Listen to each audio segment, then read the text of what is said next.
ॐ अज्ञानतिमिरन्धस्य ज्ञानाञ्जनशलाकया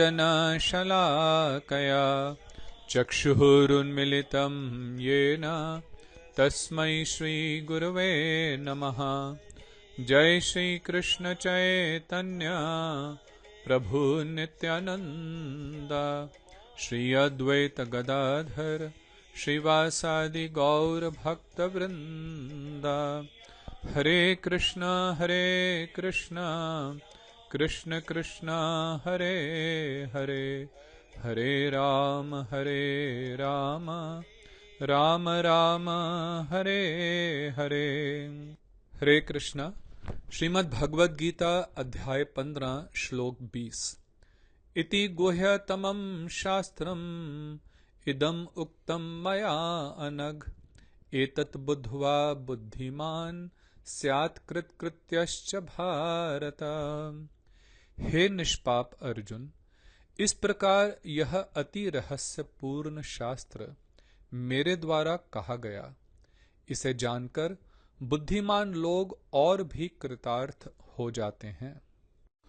पुरुषोत्तम योग नामक भगवद गीता के इस 15वें अध्याय का उपसंहार करते हुए भगवान श्री कृष्ण अर्जुन को अब यह कह रहे हैं कि हे अर्जुन, जो ज्ञान मैंने तुम्हें इस अध्याय में दिया है, इन 20 श्लोकों में वर्णन किया है, वह ज्ञान सभी शास्त्रों में अत्यंत रहस्यपूर्ण है। देखिए, जैसे पहले भी मैंने वर्णन किया कि सनातन धर्म के जो शास्त्र हैं, वैदिक शास्त्र, वे एक अथाह समुद्र की भांति हैं। 4 वेद हैं जो बृहत हैं, उनमें लाखों श्लोक हैं। फिर 1100 उपनिषद, 18 पुराण, वेदांत सूत्र, महाभारत, रामायण और कितने शास्त्र हैं। इनमें लाखों करोड़ों श्लोक हैं और बहुत ही गूढ़ तत्व सिद्धांत है। किसी भी साधारण मनुष्य के लिए इन शास्त्रों को एक जीवन में पढ़ना असंभव है, और पढ़ करके फिर समझना यह तो और भी अधिक कठिन है। तो श्री कृष्ण जो दया के सागर हैं, उन्होंने इन सब शास्त्रों का निचोड़ भगवद गीता में संपूर्ण रूप से भर दिया। इसीलिए श्रीपाद आदि शंकराचार्य कहते हैं, सर्वो उपनिषदो गावो दोग्धः गोपाल नंदना पार्थो वत्सः सुधीर भोक्ता दुग्धम गीतामृतम महत। कि जितने भी वैदिक शास्त्र हैं, उपनिषद हैं, वे गाय सदृश हैं। और इस गाय को दोहने वाला ग्वाला कौन है? स्वयं गोपाल, जो नंद नंदन के पुत्र हैं, महाराज नंद के पुत्र श्री कृष्ण, वही वे ग्वाले हैं जो इन उपनिषदों रूपी गायों का दोहन कर रहे हैं। और इस गाय का बछड़ा कौन है? क्योंकि गाय के पास जब बछड़ा खड़ा होता है तभी वह दूध देती है, तो वह बछड़ा है अर्जुन। और इससे जो बहुत सुंदर दूध निकल रहा है, गीतामृत, जो अमृत समान दूध अर्थात गीता का उपदेश है, उसे अर्जुन के साथ साथ वे सब महात्मन जो शुद्ध बुद्धि के हैं, वे इसका आनंदमय आस्वादन करते हैं। तो इस अध्याय में भगवान ने गीता का भी सार दिया। तो सारे शास्त्रों का जो सार है वह भगवद गीता है, और भगवद गीता में भी जो अति रहस्यपूर्ण ज्ञान है वो भगवान ने इस अध्याय में दिया है। और उस ज्ञान का सबसे गूढ़ तत्व क्या है कि श्री कृष्ण परम तत्व, श्री कृष्ण ही परम भगवान है, जो भगवान ने पिछले 2 श्लोकों में बहुत स्पष्ट रूप से वर्णित किया। तो श्री कृष्ण कहते हैं, जो इस तत्व को समझ लेता है, इस अध्याय में वर्णित वेद वेदांत के सार को समझ लेता है, और केवल समझता ही नहीं, उसे पूर्ण रूपेण जीवन में पालन करता है, पूर्ण रूपेण उस पर विश्वास करता है, ऐसा बुद्धिमान व्यक्ति और भी कृतार्थ हो जाता है, उसका जीवन धन्य हो जाता है। श्री गुरुदेव टीका में लिखते हैं कि यहां भगवान ने इस विषय का उपसंहार करते हुए इस अध्याय में वर्णित पुरुषोत्तम योग को गुह्यतम शास्त्र बताया है। एक है गुह्य, एक गुह्यतर और एक गुह्यतम। गुह्य का अर्थ होता है सीक्रेट, गुह्यतर का जो और भी उससे अधिक गुप्त हो, और गुह्यतम जो सबसे अधिक गुप्त तत्व है, वह भगवान ने इस अध्याय में वर्णित किया है। यहाँ पे गुह्यतम शास्त्र कहने का तात्पर्य यह है कि भक्तों के अतिरिक्त इस तत्व का ज्ञान लाभ करने में दूसरे अक्षम हैं। ये बहुत ही महत्वपूर्ण बात गुरुदेव टीका में समझा रहे हैं। देखो, जो भगवत गीता और जो हमारे शास्त्र हैं ना, वे एक तिजोरी की तरह हैं जिस पे ताला लगा हुआ है। इस तिजोरी में बहुत सुंदर सुंदर बहुमूल्य रत्न हैं। ये रत्न क्या हैं? यही सब गूढ़ तत्व सिद्धांत, जिनको भली भांति समझ करके और आत्मसात करके हम जन्म मरण के चक्र से मुक्त होकर के भगवत धाम को प्राप्त करके श्री कृष्ण की प्रेममयी सेवा में नित्य संलग्न हो सकते हैं, लग सकते हैं। परंतु ये जो तिजोरी है, इसके अंदर जो रत्न हैं, वे कैसे पाएंगे? जब तिजोरी पे लगा ताला खोलेंगे। क्योंकि तिजोरी यदि आपके सामने है भी, परंतु उसका ताला नहीं खोल सकते, तो रत्न तो मिलेंगे नहीं।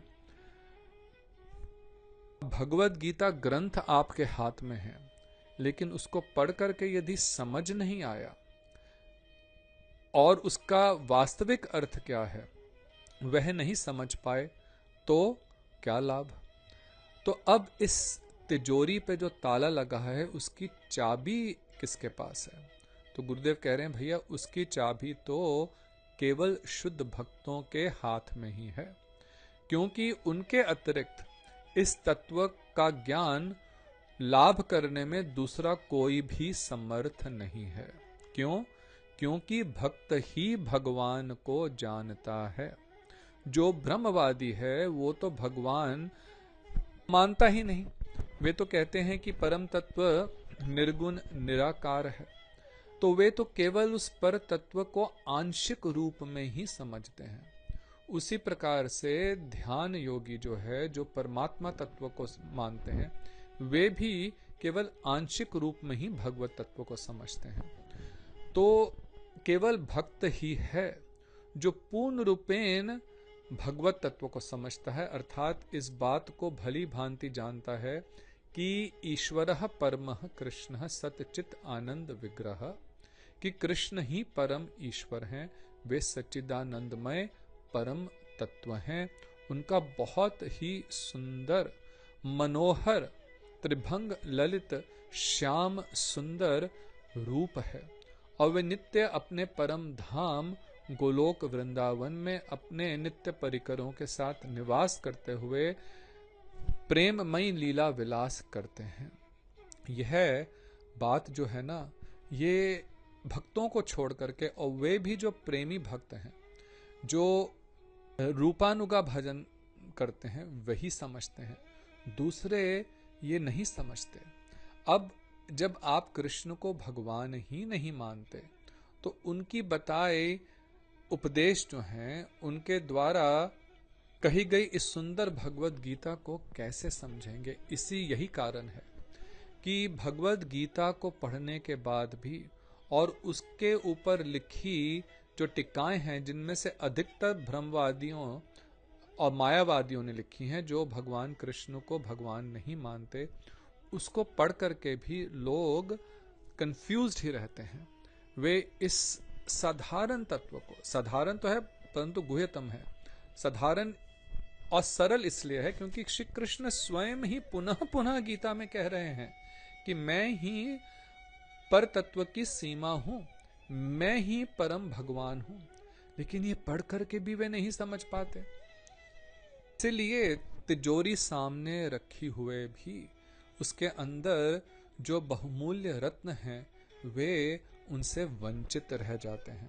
तो इसलिए यदि वास्तव में भगवद गीता को समझना है, उसका लाभ उठाना है, उन बहुमूल्य रत्नों को प्राप्त करना है, तो भगवान के शुद्ध प्रेमी भक्तों के शरणागत होकर के गीता को श्रवण करें, श्रद्धा पूर्वक श्रवण करें और इन उपदेशों का पालन करें। अर्जुन भगवान के अत्यंत प्रिय भक्त हैं, इसलिए उन्हें ही इस परम गोपनीय तत्व का ज्ञान दे रहे हैं। तो भगवान अर्जुन के माध्यम से हम सबको यह ज्ञान दे रहे हैं, परंतु अर्जुन को ही क्यों भगवान ने चुना? क्यों? क्योंकि वे श्री कृष्ण के अत्यंत प्रिय भक्त हैं।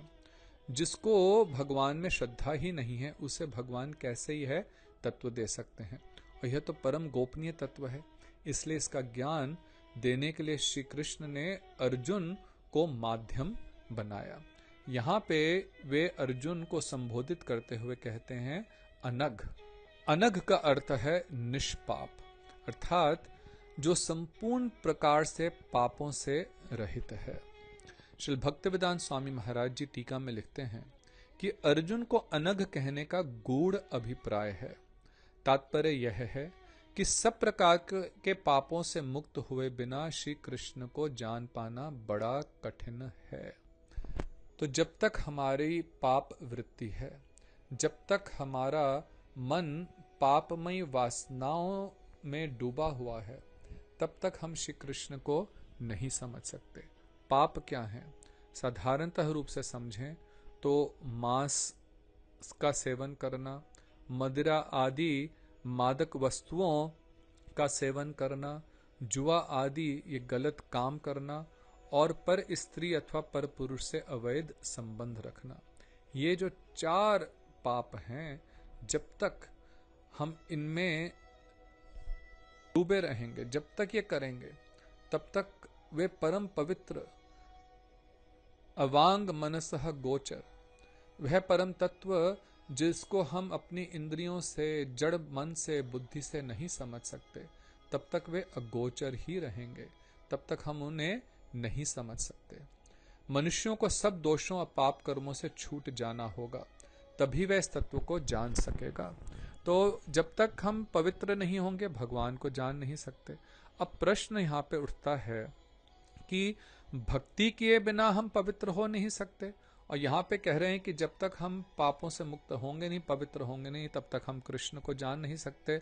तो भाई पहले क्या होगा? ये तो चिकन एंड एग जैसे होता है ना, कि पहले क्या हुआ? अंडा हुआ के मुर्गी हुई।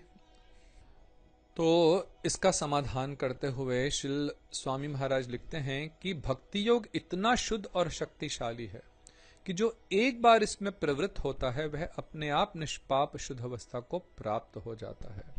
तो देखिए, यही भक्ति की शक्ति है कि यदि आप सब प्रकार की पाप वासनाओं से ग्रस्त भी हैं, कोई चिंता की बात नहीं है, केवल थोड़ी सी श्रद्धा की आवश्यकता है।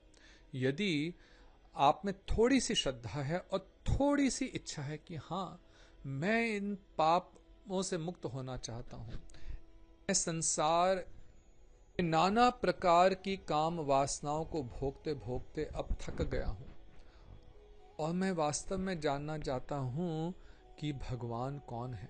यदि ऐसी थोड़ी सी भी श्रद्धा और इच्छा है, और वो श्रद्धा रखते हुए यदि हम भक्ति योग के जो नियम हैं और जो साधन है, और वह साधन भी कितना सरल है, केवल भगवान के नामों का जाप, हरे कृष्णा कृष्ण कृष्ण हरे हरे, हरे राम राम राम हरे हरे। यदि पूरा मंत्र भी नहीं जाप सकते तो केवल कृष्ण कृष्ण ही करें, राम राम। वाल्मीकि जी तो अपने पूर्व अवस्था में जब वे पशुओं का वध करने वाले थे, तो वे तो राम नाम का भी उच्चारण नहीं कर पाए नारद जी के कहने पर भी। तो क्या बोलने लगे? मरा मरा मरा। लेकिन मरा मरा मरा कहते ही वो राम राम बन गया।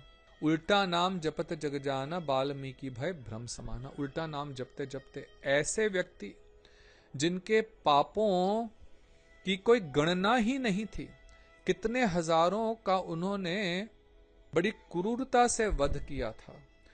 ऐसे व्यक्ति भी भगवान राम का नाम उल्टा जाप करते करते देखिए ऐसी पवित्र अवस्था में पहुंच गए कि उन्होंने पूरी रामायण लिख डाली। तो ऐसी शक्ति है भगवान के नाम में।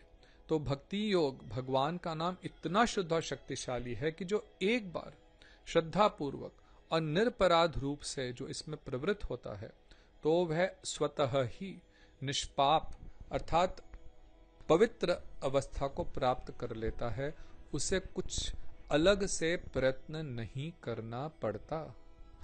अब श्री भक्तिविनोद ठाकुर टीका में लिखते हैं कि श्री कृष्ण अर्जुन को कह रहे हैं, हे अनग, यह पुरुषोत्तम योग ही सर्वगुह्यतम शास्त्र है।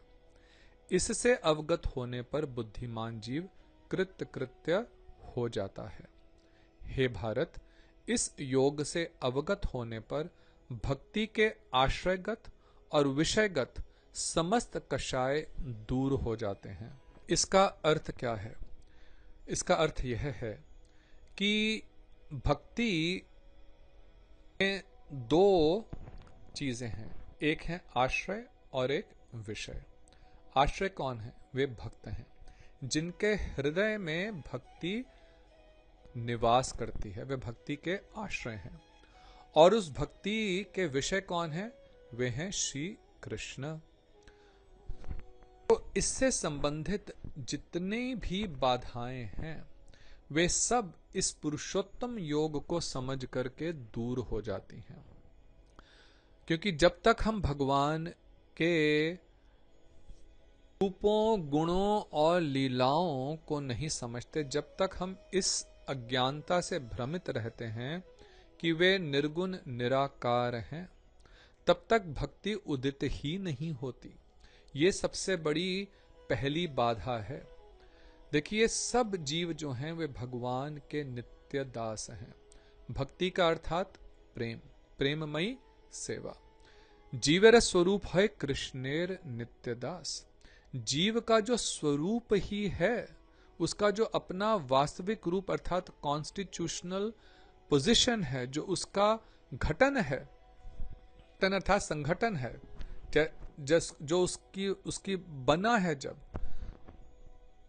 तब से वे वास्तव में तो शुद्ध अवस्था में भगवान का नित्य दास है। परंतु माया के आवरण के कारण, जड़ीय मन बुद्धि अहंकार में बद्ध हो जाने के कारण वे श्री कृष्ण से विमुख होकर के संसार में नाना प्रकार के भोगों को भोगते हुए पान से विमुख और विमुख और विमुख होता गया। और इसी विमुखता का एक रूप क्या है कि भगवान के रूप को नहीं मानना। क्योंकि विमुखता का अर्थ है कि भगवान के शरणागत नहीं होना, उनको सर्वोपरि समझ करके उनके प्रति सेवा भाव युक्त नहीं होना। तो जो ब्रह्मवादी हैं, जो कहते हैं कि अहम ब्रह्मास्मि, मैं भी ब्रह्म ही हूं, इसलिए मुझे किसी के प्रति शरणागत नहीं होना, कोई परम तत्व है ही नहीं क्योंकि मैं ही वह परम तत्व हूं। तो इस भ्रांत विचार के कारण वे भक्ति राज्य में प्रवेश नहीं कर सकते। तो इसलिए जब तक हम भगवत तत्व नहीं समझते तक भक्ति में प्रवेश नहीं है। तो वे कह रहे हैं कि इस पुरुषोत्तम योग को समझ करके जो भी भक्ति संबंधित बाधाएं हैं, विषय के संबंध में और आश्रय के संबंध में, वे दूर हो जाती हैं। भक्ति एक वृत्ति विशेष है, भगवान की अंतरंगा शक्ति अर्थात उनकी चित्त शक्ति की एक वृत्ति विशेष है। भक्ति इस जगत की वस्तु नहीं है, वह उस चिन्मय जगत की शक्ति है, भगवान की अंतरंगा शक्ति जो श्रीमती राधिका स्वरूप है, उनकी ही कृपा शक्ति है भक्ति देवी। तो भक्ति की क्रिया का सुंदरता पूर्वक संपादन करने के लिए इसके आश्रय स्थल जीव की शुद्धता तथा विषय स्थल भगवान का पूर्ण आविर्भाव, ये दो नितांत आवश्यक हैं। तो कह रहे हैं कि देखो, दो चीजों की आवश्यकता है। यदि हम वास्तव में शुद्ध भक्ति को प्राप्त करना चाहते हैं। और ये देखिए, समझेंगे, इसको बहुत ध्यान से समझें। वो कह रहे हैं कि सबसे पहले जो इस भक्ति का आश्रय है अर्थात जीव, उसकी शुद्धता। तो जब तक जीव की चित्त शुद्धि नहीं होगी, जो अभी हम लोगों ने चर्चा करी कि जब तक हम पापों से मुक्त नहीं होंगे तब तक कृष्ण को नहीं समझ सकते। तो कह रहे हैं जब तक आश्रय स्थल जीव की शुद्धता नहीं होगी, और दूसरा विषय स्थल भगवान का पूर्ण आविर्भाव। इसका अर्थ क्या है कि जब तक जो विषय है, जो पर तत्व जो विषय है, जब तक हम उसे ये नहीं समझेंगे कि वे भगवत तत्व हैं, वे भगवान हैं, ब्रह्म परमात्मा भगवान, तो इन सब में जब तक हम ब्रह्म रियलाइजेशन तक रहेंगे, कि जब तक हम उन्हें निर्गुण निराकार ही समझते रहेंगे तब तक वह पूर्ण आविर्भाव नहीं होगा। परमात्मा तत्व तक भी आंशिक ही रूप में उनकी समझ है, लेकिन जब हम समझेंगे कि वे सगुण साकार श्याम सुंदर त्रिभंग ललित श्री कृष्ण जो मोरपुच्छधारी हैं, वे ही भगवत तत्व की सीमा हैं, वे ही परम भगवान हैं, तब वास्तव में भक्ति क्रिया का बहुत सुंदर रूप से पूर्ण संपादन होगा। जब तक भगवत तत्व में ब्रह्म बुद्धि या परमात्मा बुद्धि रहती है तब तक जीव विशुद्ध भक्ति क्रिया नहीं प्राप्त करता है। पुरुषोत्तम बुद्धि होने पर ही भक्ति विशुद्ध भाव से परिचालित होती है। कृष्ण ही वे पुरुषोत्तम है, परंतु जैसे जैसे जिस जीव का जिस रूप से भगवान से संबंध है, कोई उनको श्री राम के रूप में, कोई विष्णु रूप में, कोई नारायण रूप में, उसमें कोई अंतर नहीं है, है ना, परंतु उनको भी रूप में उनका भजन करेंगे तब विशुद्ध भक्ति प्राप्त होगी। आगे श्री भक्तिविनोद ठाकुर लिखते हैं कि भक्ति योग के साधन काल में साधु संग और शुद्ध भजन के स्मरण बल से जिन 4 बृहत अनर्थों की निवृत्ति का होना आवश्यक है, उनमें संसार के प्रति आसक्ति रूप हृदय की दुर्बलता तृतीय अनर्थ है। तो यहां पे अब एक और बहुत महत्वपूर्ण विषय समझा रहे हैं कि भक्ति राज्य में जब हम प्रवेश करते हैं तो कई प्रकार की रुकावटें आती हैं। ये जो हैं, ये 4 अनर्थ हैं जो भक्ति में उन्नति होने में रुकावट पैदा करते हैं। इनको बहुत सुंदर रूप से, विस्तृत रूप से श्री विश्वनाथ चक्रवर्ती ठाकुर ने माधुर्य कादंबनी ग्रंथ में लिखा है, जिसको हमारे गुरुदेव ने संस्कृत से अनुवाद किया है और उसकी बहुत सुंदर टीका लिखी है। आप उसका अवश्य अध्ययन करें। संक्षेप में यहां मैं बताऊंगा ये 4 अनर्थ क्या हैं। सबसे पहले है स्वरूप भ्रम, कि वास्तव में हमारा स्वरूप क्या है इस विषय में, और फिर वह जो पर तत्व है भगवत तत्व, उसके विषय में भ्रम, और तीसरा है साध्य साधन तत्व भ्रम, कि साध्य वस्तु क्या है, उसको प्राप्त करने का साधन क्या है, इस विषय में भ्रम, और फिर माया तत्व के विषय में भ्रम। ये जो 4 हैं इन्हें स्वरूप भ्रम कहा जाता है। दूसरा है असत तृष्णा, अर्थात जो असत वस्तु है, जिसकी कोई सत्ता नहीं है, जो नश्वर है, उसके विषय में तृष्णा, उसकी आकांक्षाएं। तो जैसे संसार के भोगों को भोगने की इच्छा, स्वर्ग आदि को प्राप्त करने की इच्छा, सिद्धि आदि को प्राप्त करने की इच्छा, अथवा मुक्ति अर्थात निर्विशेष ब्रह्म में लीन होने की इच्छा, यह असत तृष्णा है। तीसरा है अपराध, जैसे नाम अपराध, सेवा अपराध, वैष्णव अपराध, धाम अपराध। तो ये सब अपराध नाना प्रकार के हैं, ये भी भक्ति में रुकावट डालते हैं। और फिर है हृदय दौर्बल्य, अर्थात हृदय की दुर्बलता, जिसके कारण हम भक्ति के साधन कर नहीं पाते और अपना उत्साह भक्ति में नहीं मेंटेन कर पाते। तो कह रहे हैं कि इसमें इन 4 अनर्थों में जो हृदय की दुर्बलता है, और हृदय की दुर्बलता में भी संसार के प्रति जो आसक्ति है, यह भक्ति में अग्रसर होने के लिए सबसे बड़ी रुकावट है। शुद्ध जीव ने भगवान के द्वारा प्रदत्त स्वतंत्रता का अपव्यवहार कर माया को भोगने की जो वासना की थी, वही उसका प्रथम हृदय दौर्बल्य है। तो पहले हृदय की दुर्बलता क्या है कि भगवान ने हमें स्वतंत्रता दी। स्वतंत्रता किस विषय में? कि तुम मेरे उन्मुख होना चाहते हो कि विमुख, मेरे संग मेरे धाम में निवास करना चाहते हो कि मेरे से स्वतंत्र होकर के इस जड़ जगत में। तो जब हमने उस स्वतंत्रता मिस यूज किया, अर्थात अपव्यवहार करा माया को भोगने की वासना के कारण, तो वो किस कारण हुआ? हृदय की दुर्बलता के कारण। अभी भी देखो, हमारे पास चॉइस होती है, भगवान का भजन करें कि संसार का भोग करें। लेकिन हृदय की दुर्बलता के कारण हम संसार को भोगने के ऑप्शन को लेते हैं। देखो, हर सिगरेट के पैकेट पे लिखा होता है cigarette smoking is injurious to health, लेकिन फिर भी हृदय की दुर्बलता के कारण पढ़ करके भी हम उसे अनदेखा कर देते हैं। ये है हृदय की दुर्बलता। और दूसरा क्या है? बाद में, क्योंकि पहला हृदय की दुर्बलता के कारण हम इस संसार में, फिर दूसरा बाद में संसार में परिभ्रमण करते करते विषय में जो आसक्ति हुई वही उसका द्वितीय हृदय दौर्बल्य है। और संसार में नाना प्रकार के भोगों को भोगते हुए जब हमें संसार के वस्तुओं से इतनी आसक्ति हो गई, ये दूसरी हृदय की दुर्बलता है। इन दोनों हृदय दौर्बल्यों से ही अन्य समस्त अनर्थों की उत्पत्ति हुई है। तो भगवान ने प्रथम 5 श्लोकों में उक्त दौर्बल्य नाश के लक्षण शुद्ध वैराग्य के विषय में बताया गया है।